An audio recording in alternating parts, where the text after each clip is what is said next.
Hi, welcome back to another episode of the Architecture of Health. I'm Deb Boyson, and this week I have a very special guest, Matthew Zachary. He is an American patient rights activist. And guys, before he says hello, check this out. He was diagnosed with brain cancer at 21 in college. He founded Stupid Cancer, which helped create the modern young adult cancer movement. He's the host of a long running healthcare podcast called Out of Patients, and he now leads We the Patients, a movement pushing for patient rights and healthcare accountability. Hats off. Welcome to our show, Matthew. Such a pleasure to be here. Thanks for having me. Yeah, what a history that you've had. So, you were a 20-year-old concert pianist when the brain cancer first hit. What was that moment when you realized the healthcare system was going to be as big of a fight as your cancer was? My umbrella, when I start talking about what happened to me in my 90s shenanigans, is that it was 30 years ago. So much of what I talk about hopefully inspires the fact that we have better problems to have today than the Flintstonian shenanigans of nonsensical bullshit that I had to deal with during dial-up and answering machines. So everything is in perspective. So, uh, no communities, no support groups, no online, like picture it, Sicily, 1877. There was nothing. This is what it was. We all grew up, we're Gen Xers. This is what it was. Life in the 90s, right? MTV, we're done. Good night. Goodbye. Feral kids growing up in high school. So I was in college, concert pianist, film major, musical theater minor, computer science, all the nerdy, awesome shit. Going off to grad school was the plan to be a film composer, and my earliest symptoms were very asymptomatic of what I actually had. No one thinks, oh, a pianist can't use his left hand the same way, must be brain cancer. So I forgive the system in all of its perceivable issues for not taking me seriously. So that's the first thing. It's different to be taken seriously today the wrong way than back then. No one would connect those dots. There's no AI, no assumptions, there's no data. So, first and foremost, peg one of the corkboard is the last thing you'd think with a concert pianist who couldn't arpeggiate well with his left hand, all of a sudden after 11 years, was brain cancer. So, that's first and foremost. So, my delayed diagnosis, my getting treated like shit would have happened anyway. The shenanigans really started with my dad's insurance, but this is 30 years ago. There was no the pre-existing condition was a thing. You were off your parents' insurance at 22. Unions were a little stronger then. There were no PBMs yet. So we're looking at a very different alchemy of things that are set out to destroy you on purpose anyway. So, you know, so long story short, like my dad, my hero, went through everything, countless nights, 3 in the morning, fax machines, AOL dial up, logging into websites that don't work because we're using Netscape and Internet Explorer, right? Better problems to have today. So that's how the healthcare system kind of came after me first and foremost. But I was off the hook because I was under my dad's plan. It got worse when I turned 22, 1 week after my treatment ended. Not that there's a good time to turn 22 and get on Cobra, but the week after your fucking procedures are over. Yeah, so the highest risk possible pool imaginable, paid through the nose just to get a policy. That alone was tragic and stupid and terrible. So ACA, whatever they're doing, rolling shit back, that was a huge win for progress. So that's kind of the gist of the question. Like it came for me in a sense of it was 90s coming for you. It wasn't like we're here to personally bankrupt you and tell your doctor you can't get the chemotherapy that you're gonna die from, right? So the different problems. Chapter one. Chapter one, yeah, I have to say that we have all these resources. You can look up anything, you can find groups, you can network. And ACA, you're right. My son had something that I thought would become a pre existing condition forever, and that was 20 years ago, and things were moving in the right direction. So thanks for pointing out something that's working. So, Yeah. and stupid cancer, tell me about how you wrote about this experience. So it took me 7 years to find my first cancer buddy. I didn't know I could have one, so it wasn't like I was looking for somebody. It didn't occur to me. They're like, hey, a better problem to have today. Oh my God, it's Cancerland. Get your pick of what you want, right? Back then, crickets, tumbleweed, the usual, dystopic Mel Gibson movie, Cancerland, basically. I happened to meet this guy named Craig. He found me. I was ironically giving a piano concert for the American Cancer Society. Well, I had a full my so Plan B became Plan A. I wound up working in the agency world for a decade. So that was what my recompense was. As I was planning on dying and not dying, I kept making a living, ironically, in the ad world. And I started to rehab myself. I started to give little concerts. I'd never be as good as I was gonna be, but it was what I had. And this guy Craig espied me at some event. Craig was also brain cancer in his 20s, was bald, Jewish, from New York. I think our parents knew each other through like some random synagogue, and he was a Binghamton alumni, like I was. So like hyper mega match.com on day one. Craig is what helped me unplug and take the red pill to go down the patient advocacy route because he was on the board of directors of a group called the National Coalition for Cancer Survivorship, America's oldest survivor led policy group ever. And they're still around. He just happened to be the guy on the board. And I met the CEO. Her name is Ellen Stovall. Ellen Stovall is a luminary you've never heard of in cancer rights in American history since the 80s. Ellen took me under her wing. Craig took me under his wing, and I got incubated in this like, what the fuck is this? And they say, how would you, sir, you look good. How would you like to be a cancer advocate? And I said, what the fuck is a cancer advocate? 2004. We don't use these words yet, right? So, and so this carries me forward. His answer to me was, how would you like to make the next you have a much less shittier time? I was like, I'm in.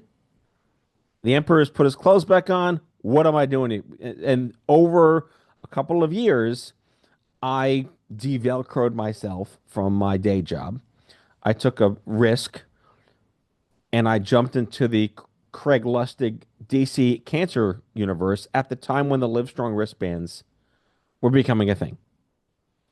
And out of all of that porridge came sort of excoriating data that the Gen X cancer universe was extra fucked from every other age group in Cancerland for reasons that we can go into separately, which means that it kind of negated Craig's. I can make it suck less for the next me because Gen X is fucked. We die more, we suffer more, we get detected less. No one gives a shit about our age. No one cares about our fertility. Insurance can say go fuck yourself before pre-existing condition. We were just the most um, uh, comorbidity bound generation than little kids and grandpa. That's what begat stupid cancer. I wanted to create a national populist brand for Gen X that said that we're not about the cure. We want to be taken seriously. We matter too. Our balls should work. We should have kids. Our jobs should hire us. People should date us with one boob. Give us a chance. And that was stupid cancer. Wow, that's incredible. So, what does the healthcare system still get fundamentally wrong about patients? Because you're talking about, first of all, I love that you're standing up for Gen X. I love you're talking about this kind of sandwich generation not being taken Oh, seriously. yes. And we did see this huge change in the American insurance system. So what is fundamentally still people still not getting? Well, it's not broken. It was built this way. And that's the entire purpose of my book, We the Patients. It's a dark comedy Gen X recap of why American healthcare could never have nice things since the 1910s. And it's because we're not the end user. And that's the answer. Patients are not the end users of American healthcare. Doctors are. And when doctors are the end user, patients aren't about economic gain. So we don't help the system make money, and that's why. I literally almost dropped my microphone. You know, a mic drop moment. Okay. I did user research and user experience design for 20 years before this. Yes, something has to be designed around who uses it or it doesn't work. So tell us more about how, you said starting 1910. Tell us how it's designed for doctors to use. Well, I guess the origin of fuckery that I tell, I think, chapter 2 of my book is Teddy Roosevelt was the first president to bring up universal health care in America. And the American Medical Association is like, hell yeah. But the AFL, which was run by the AFL-CIO, before they were the CIO, the AFL, the union, which I think was like not Rockefeller, probably JP Morgan, one of the train barons, one of the robber barons owned the AFL.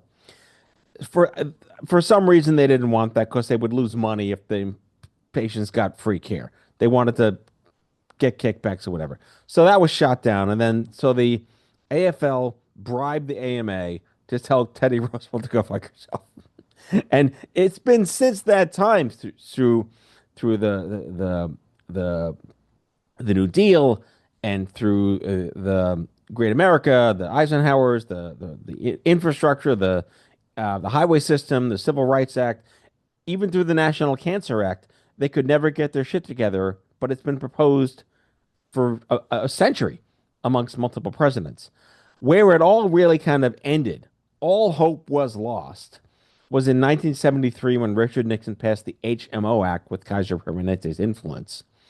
And then from now on, we could never have nice things because that codified the American economy would benefit from a private sector insurance company. And it's been death ever since. Wow.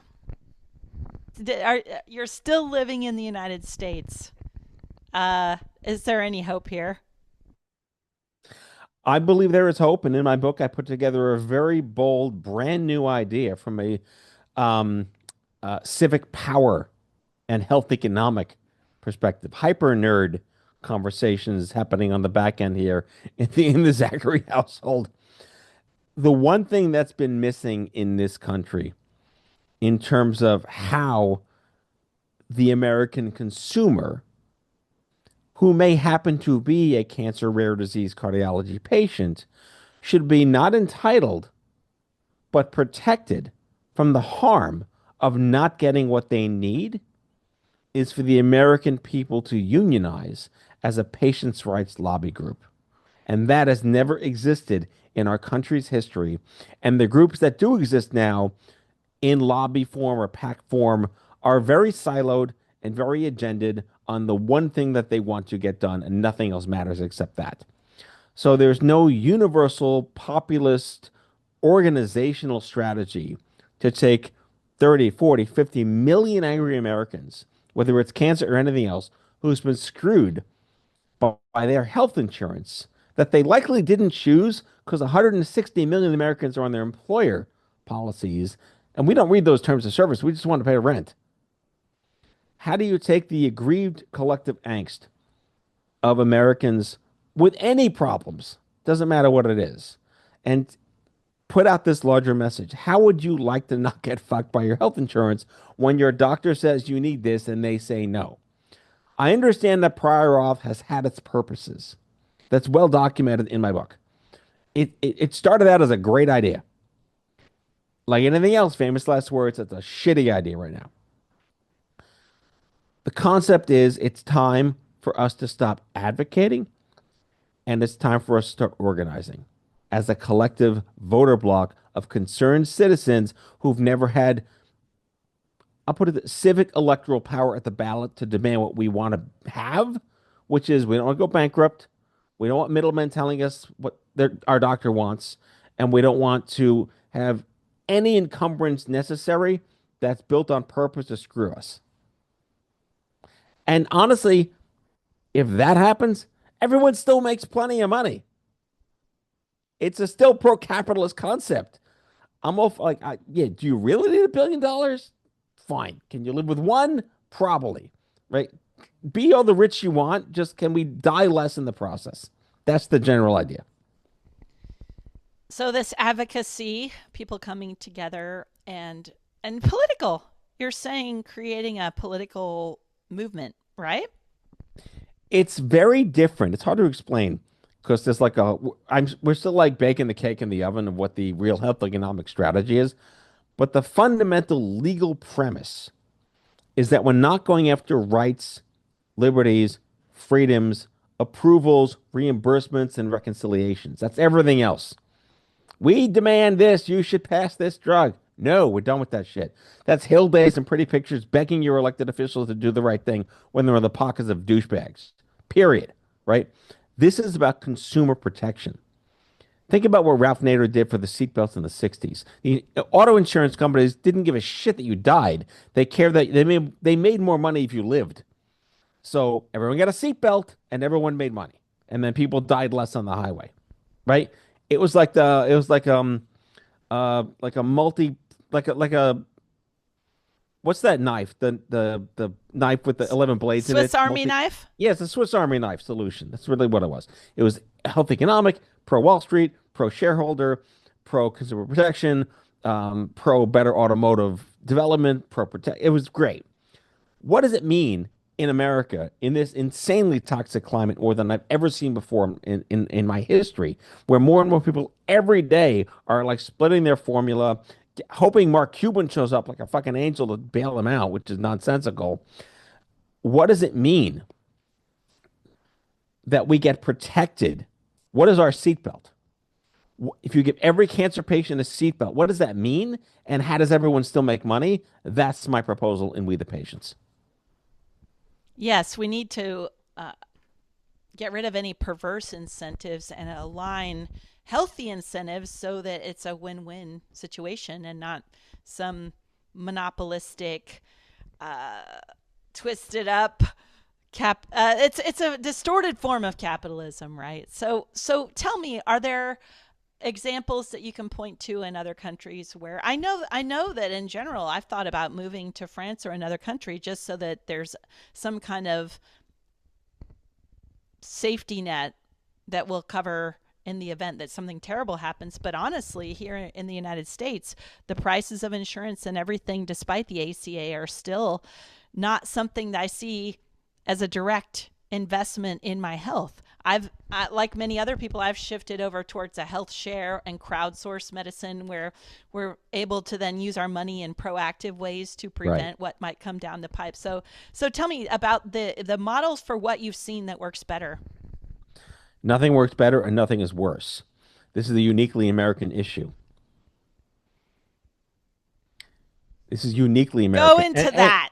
Go go into that. I'm gonna go out of my Venn diagram and pretend that I think I know what I'm talking about now. But most other countries their medications are subsidized by America. I think that's that First Nation thing. I don't know enough about it, right? So they're able to also like different countries are homogeneic social experiments, right? They're not heterogeneic like America.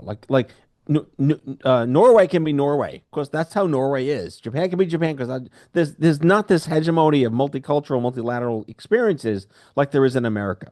Australia a little bit, right? Like England a little bit, right? But nothing. We are a massive experiment. So there is no one size fits all. But why does everyone in Norway thin? I don't know. Because they all eat because they don't want shit in their bread. And the government's like, we don't want shit in our bread. No shit in our bread in our country. Done. Right? It can be that straightforward. But no one has it better than us in America. We definitely have the best shit, the best doctors, the best hospitals, the best this. We just have waste, fraud, abuse, and malevolence and malfeasance in the downstream So the solution across the board is always how do you transfer money and power to the right places where the consumer is harmed less? It's much of a it's like a Thomas Paine strategy. Let's wipe the slate clean and just look at who profits when this happens instead. And right now, PBMs profit when patients die, and everyone hates them, but PBM. no one wants to get in the PBM, way of what's that. that? PBM, what's that?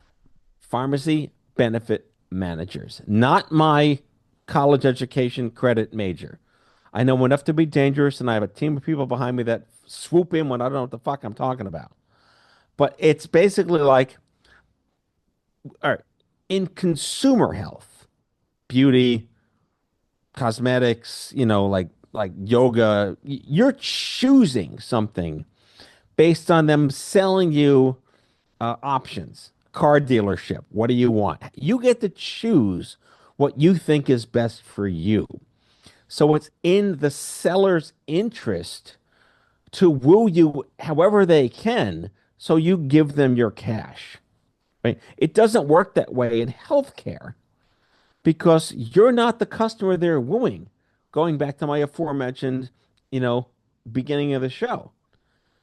So it's all about who profits when the doctors get this person on this medication and who doesn't profit when the doctor does give that patient the medication that the patient desperately needs, and who protects that sacred relationship separate of whether physicians are doing X, Y, and Z differently. Because health systems, no one's clean, but the doctors, the nurses are the cleanest, and I will defend them to the end of the day. No one should get in the way. What is it? Nobody will lay a finger on my butterfinger. Don't lay a finger on your butterfinger. I love that. Yeah, doctors and nurses, they work very hard. And I remember years ago in Time magazine reading about the bitter pill, about the fraud and manipulation in the healthcare system, and how some of the most profitable companies in the United States are nonprofit healthcare centers. So that this, Oh, that's a bunch of shit. what? The nonprofit healthcare centers, nonprofit hospitals, bunch of shit. They should all be torn down. Say more. From my understanding, if you are a nonprofit cancer center or hospital or anything like that, you are obligated and look, I'm going to paint a broad brush and I want to be proven wrong talking back, but I paint with a broad brush on purpose. There's a law they're fighting for in Texas right now. In Texas, if you're a nonprofit hospital health system, you are legally required to do financial screenings as part of your intake because as a nonprofit, you are subsidized by the state to subsidize patients who qualify on the screenings. That's the deal. You have your C3 status to do your stupid shit so your patients can afford to actually use the shit. We're subsidizing you to do the whatever, blah, blah, blah. It's not happening ever in the state. So there's this massive surprise, surprise conspiracy that they're uncovering to be able to create regulations, which should have existed in the first place on the stupid handshake deal. How would you guys actually do the thing you're supposed to do? Instead, oh, what's all this money back here? I don't know. Oh, where'd that come from? It's Scrooge McDuck's bank vault. I don't know why it's there. That's what's happening in Texas. That's what's happening around the country. Being a nonprofit cancer center is a load of shit. I want to be proven wrong because it's even more abuse. And it's the worst kind of abuse because it's charity abuse. That reminds me of an interview I did last year called Weaponized Empathy, where a lot of people just have were trusting, oh, it's a good cause, they're a nice person, and not bringing in the accountability that is what protects the whole collective, right? So go into more detail about the waste, the fraud, and the abuse. How did you figure all this out? I know, again, I know just enough to be dangerous. And we're kind of edging on the event horizon on my Venn diagram when I would pull in a dummy app over here and say, hey, Jen, come on over here, fill the gap for me here. I work really well with other people that are better than me where I need to be. But from where I'm at now, the fraud and the abuse are basically living in the health insurance industry, that they've weaponized denials with intention. and that more, and this is the, I mean, I don't say things with a broad brush without having data to back it up. Everything I post on my socials, everything I work with in my data, my whole team, we have evidence. I'm an author. I have to have endnotes. Like, yes, there's nothing that's just made up. I'm being dramatic for dramatic effect, but that's the point, is that someone's got to be a little irascible at this point now that can speak for other people. But this notion of something called step therapy, which I'm not an expert on, again, full disclosure, big asterisk. I'm a victim of step therapy malfeasance in a smaller, not like I need this drug to die, not die from cancer, but I've been on medication because of my side effects 30 years later. I've been on this medication for 20 years. And I have to be on the generic medication. I'm sorry, I take it back. I have to be on the brand medication because the generic didn't work well for me. And I've been on the brand because I went on it the day it was approved. So I've only been on brand until such time, 20 years later, insurance changed. Like, oh, you don't need this. Despite my oncologist, my radiologist, my neurologist, my general, every single doctor that's been renewing this brand prescription of the 7 pills I take a day, one is brand. Of course, they went after the one brand, and I had to fight for a year because they wanted me to go down 2 levels, 2 levels. Not even like go to the generic. They wouldn't even cover the generic, which already didn't work. They wanted me going like CVS store Pepsid shit, right? So I had to buy from Canada out of pocket with other people help me out with this shit. So that's what the ruthlessness is. The ruthlessness is if they could save a penny at your expense, they will, because they know you'll either not fight back or they'll just like a law firm, they'll just push you and delay and delay and delay. That's the plan. That is not protecting me from harm. That is costing me more money. It is costing New York State more money. It is costing my employer more money. That's the fraud and the abuse in one little nugget. Yeah, all that wasted energy. And you're already not feeling well. Then you have to do Yeah, all this fighting. Yeah, I remember feeling lucky that the $350,000 bill when my son was small was covered by great insurance. So we only had to pay $20,000 for something that didn't work. In our case, it right. didn't work. It actually caused, it was a misdiagnosis, and but it taught me a lot. And the funny thing that you're inviting me to remember the good parts of our emergency medical. I call it the emergency medical system because it's more sick care than health care. Yeah, And, yeah, yeah, and yet I see people like me who go avoid their regular, the beautiful technologies and then die. yeah, Too rebellious. It's.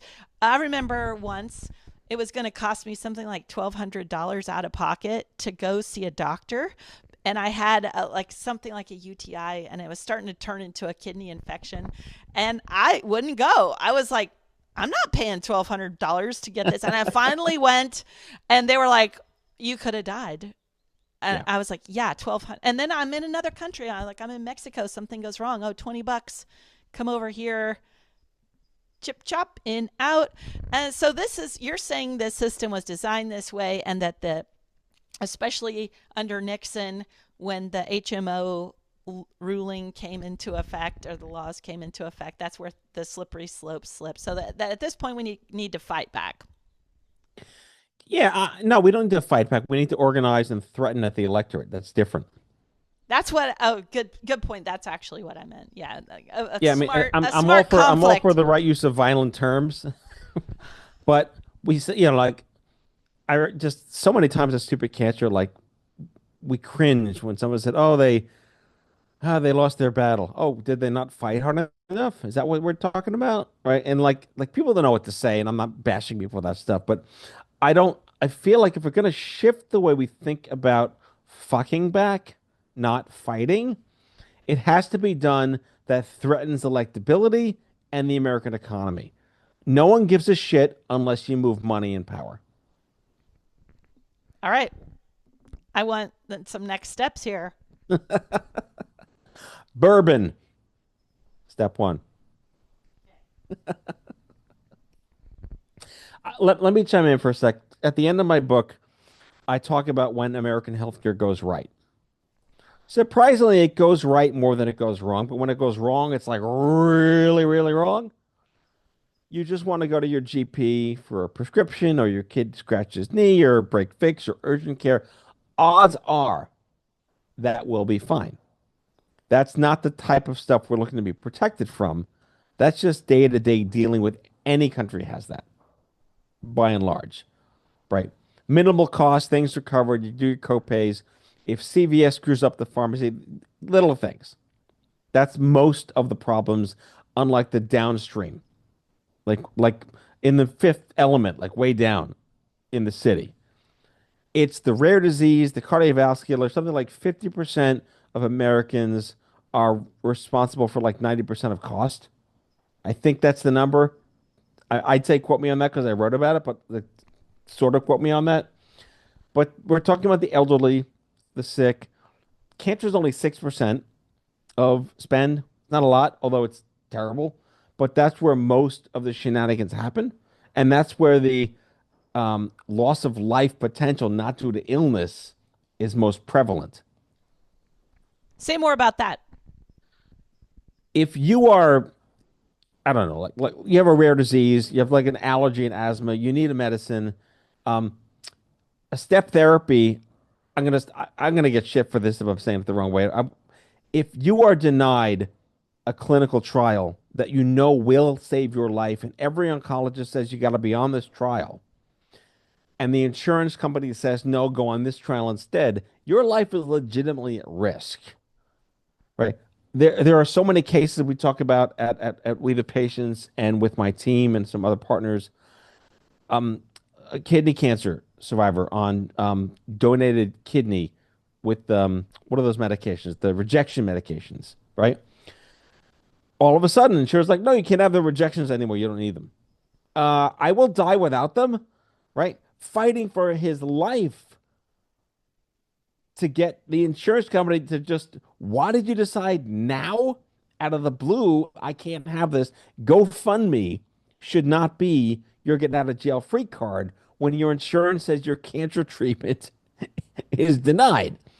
It's not better or worse, it's different where there are not so many life threatening, urgent, you'll be dead in 2 weeks scenarios. Oncology just ticks more buttons. It doesn't make it better or worse. But it is possible, and I can testify when it goes well, it certainly goes well. And I read about this in my book. I had something with my eye. It was scary. I'm fine. But a year's worth of nonsense became a blip on the radar. It could have gone so much worse. Everything worked out perfectly over a year. No fuss, no muss, no ado. So they know it can work and everyone still wins. And they choose when it's not going to work on purpose How does that benefit them? Why are why is this so much more profitable? because they make more money when we're dead than we go away. See, auto insurance companies want us to live. We can keep paying our premiums driving our cars, but you want to drive your car. We don't want to be endless customers in the limousine service of Sloan Kettering. I don't even know what Sloan Kettering is.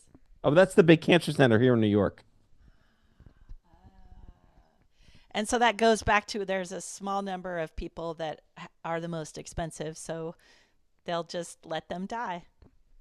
Yeah, and that's the sad part. And it's not that much money compared to how much money is spent in this ridiculous country.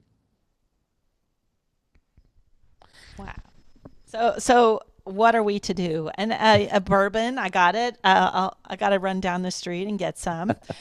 Read your book, definitely. It's coming out in May. But really, what are some? How can people start organizing? I was telling you before we started recording that I was venting yet again about not really knowing what to do about my angst about the way that the emergency medical and insurance systems are set up. And I told you one of the things that I did is, as a self-employed person, I ended up finding health shares, which, because I'm I talk about health, I think about health, I dream about health all the time. So for me, that's not that risky of a choice at this time. But like I also said earlier, and yet at any time something serious could happen. And if we avoid the powerful tools that actually work, then they win again and we're dead. So how do you propose to organize, and what does your everyday life look like in organizing? I know you have a podcast, you're a speaker, you're writing this book. What are you seeing in the changes you're inspiring people to make? I'm a closet anthropologist. I just like to study how things affect things in society. I think I was an ad man, I was a musician. You feel the energy of the universe and people around you and the way people think.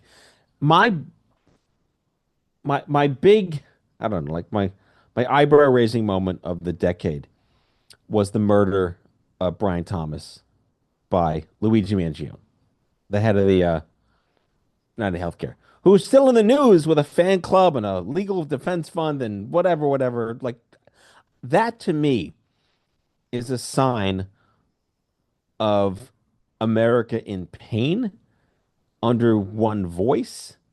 It doesn't matter who you voted for.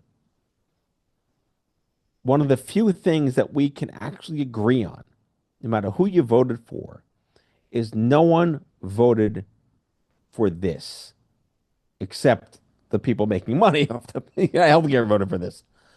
So the fact that Luigi Mangione became an anti-hero was like a inside out core memory in American history. I will file that away, and it's in the book.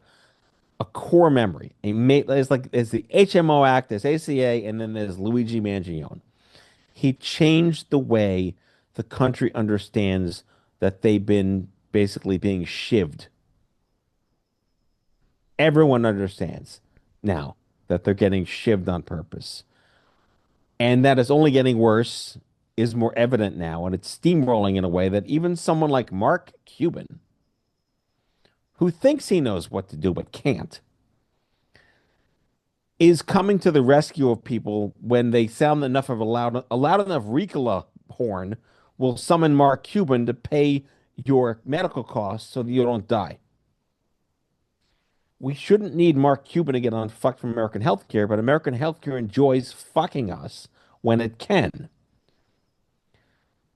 That awakening, I think when we bombed, I'm sorry, when Japan bombed Pearl Harbor, we had awakened the sleeping giant was the quote that I think Tojo or Hirohito said, and Luigi Mangione awakened the sleeping giant.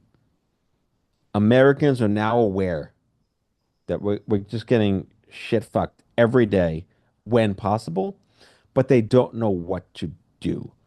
And I'm on a hard line here. I've done my lobbying. I've done my Hill days. I've done my photo ops. I've done my testimonies. I've watched all these people. I'm calling bullshit on that being AOL dial-up advocacy. Do not go to the Hill. Do not call your congressman. They don't give a shit because you are not a lobby group. You are not an electorate.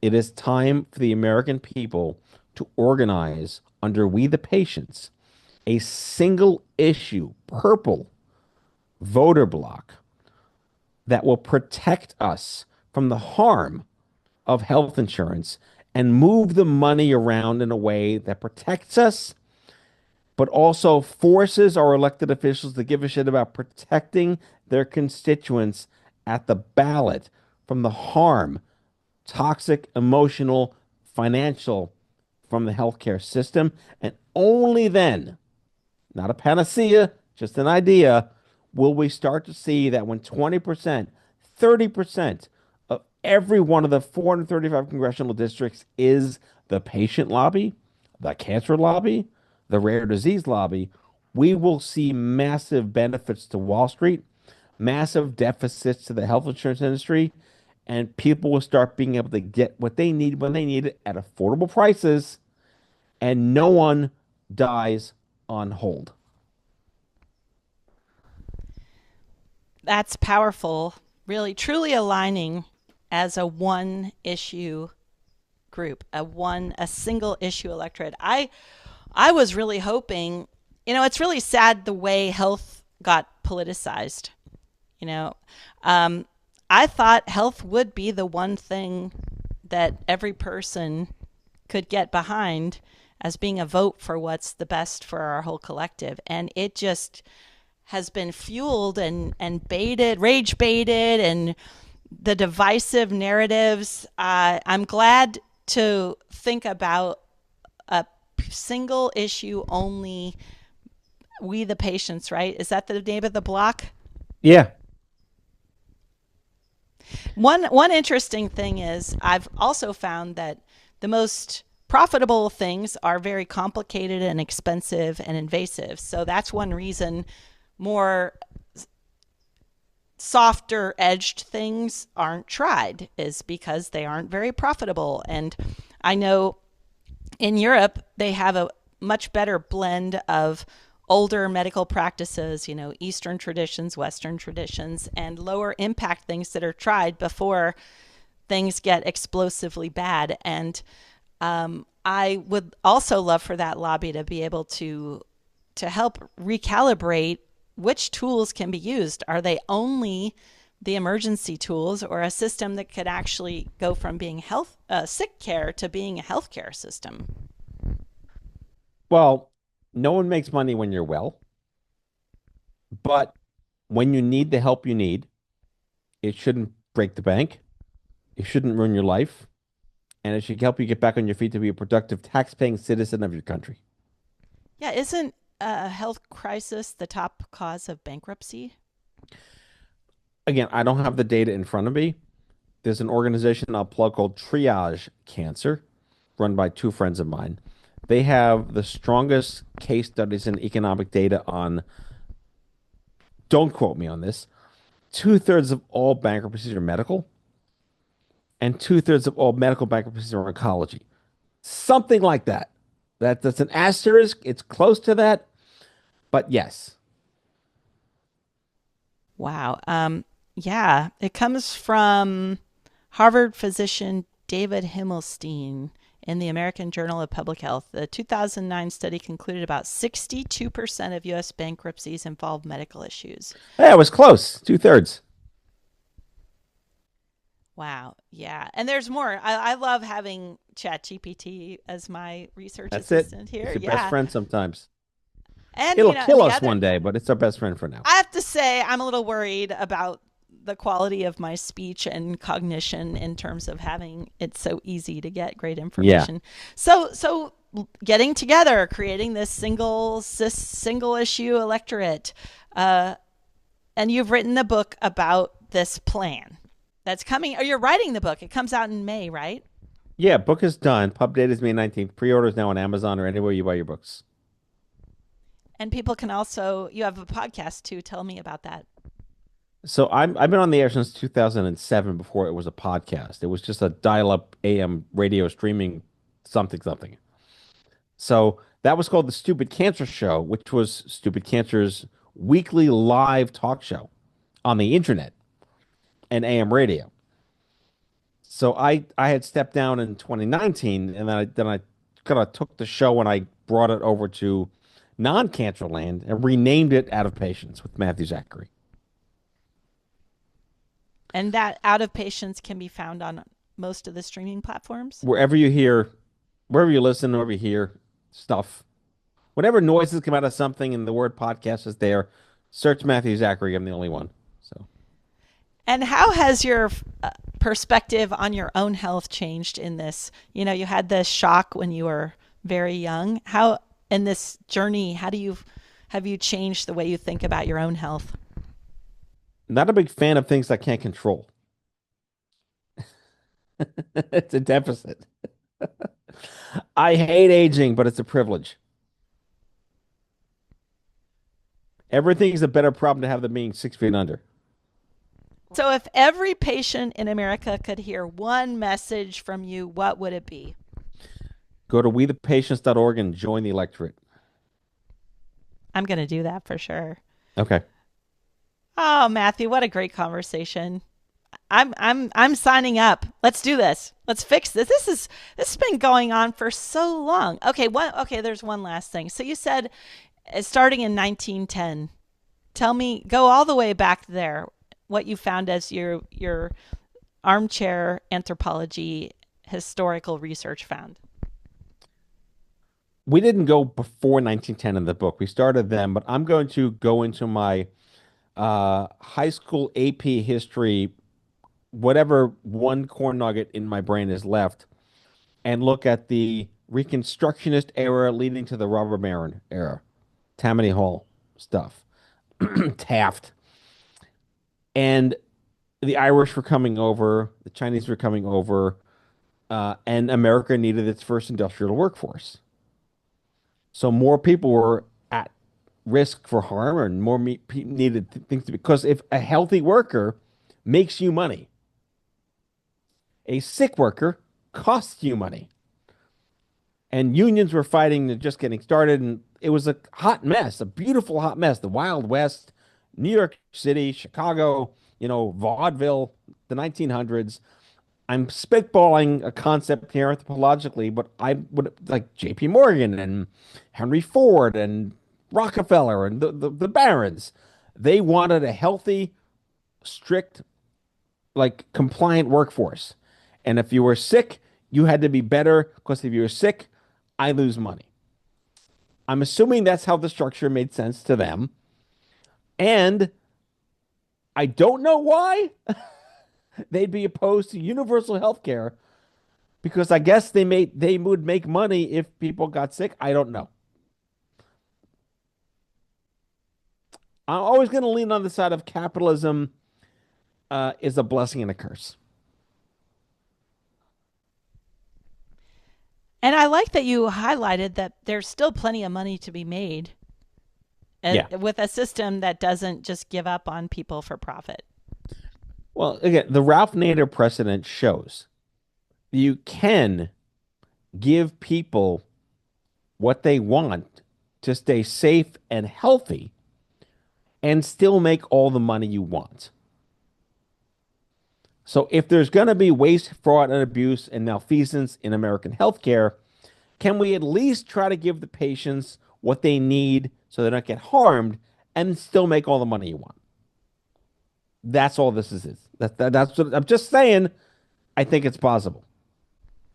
Yeah, I think so too. I know once I saw many years ago that article in Time magazine about the practices where the cost sheets that were negotiated with the insurance companies were um, like a Tylenol, even back then, a single Tylenol capsule being charged out for $250 or something as Oh a yeah. standard negotiated practice. And I started to realize, oh, we don't have transparency into there are no consumer controls on this thing. Like if I since I do we are buying it at some level, whether it's universal health care and we're buying it as an entity as a nation, whether we're buying it as taxpayers or whether we're buying it individually, I started to get much more discerning. Like I'm going to try calling ahead. I'm going to ask for the cash price. And yet it's still a step that is totally draining and doesn't work. And that's actually, I do have some hope for crowdsourced medicine because the incentive systems, meaning crowdsourced healthcare insurance, Yeah. meaning that the pool of people is all aligned around controlling the costs and prioritizing things that work. But the problem is the most at risk people can often not participate in those pools. They do exclude the prior, if you had prior conditions, because that would make the costs too high given the current healthcare system for Yeah. that to work. Yeah, so it's still a big gap. Yeah. If you ask for the cash price, and again, try to prove me wrong, or someone please prove me wrong, and then they ask you if you have insurance, and you say yes, they can't give you the cash price. But if you ask for the cash price and they ask you if you have insurance and you say no, and you get the cash price and your insurance finds out, you're in trouble. Everybody's got to get a little money. Everyone wants a piece of the action at your expense. Another part of these perverse incentives is, I think it's right. It's around the same robber baron time period. That was also when they realized that you could patent petroleum products and turn them into prescription drugs. Hmm. And then they, which of the robber barons was that? Was that Rockefeller? I don't know.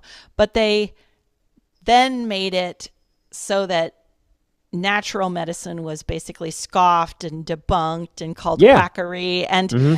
there were in the 1980s, the American Chiropractic Association finally took the AMA to the Supreme Court, saying, "Hey, you keep having these unethical ways of trying to block our prosperity here." And it was only then in the 1980s when the American Chiropractic Association, or whatever that professional organization was, won against the AMA, that they couldn't keep smearing and slandering all sorts of natural, cost-effective things that worked. Right. So it was in fact, the medical schools were primarily funded by the Rockefellers, and it's because they could push petroleum-based chemical patented products, because you Hmm. can't patent anything that's natural. So this Yep. confluence of distorted these distorted incentives, these perverse incentives. And I love that you bring it right back to a really simple model: consumer advocacy, right?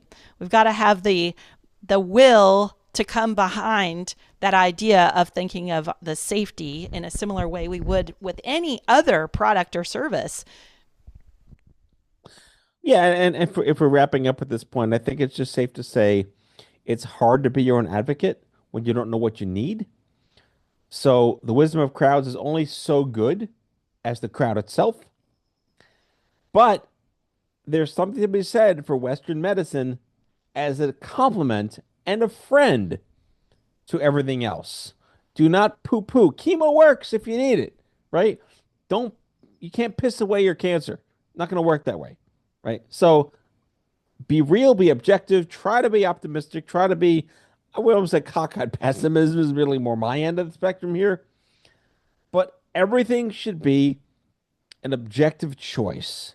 And if you're not capable of making that objective choice, someone should be there to help you make it for you. That isn't of an interest, part of a special interest. Matthew, that's a perfect way to end our conversation. So let's make sure the audience knows how to hop on and sign up for that. What the We the Patients, is it at your website, MatthewZachary.com? You can learn about We the Patients at MatthewZachary.com, or you just go to WeThePatients.org. Oh, you said that. Yeah. WeThePatients.org. Great. And your upcoming book will be on, I'm sure it's on your website. It will also be on Amazon. Amazon, it'll be in local bookstores. Please buy local if you can. Support independent bookstores.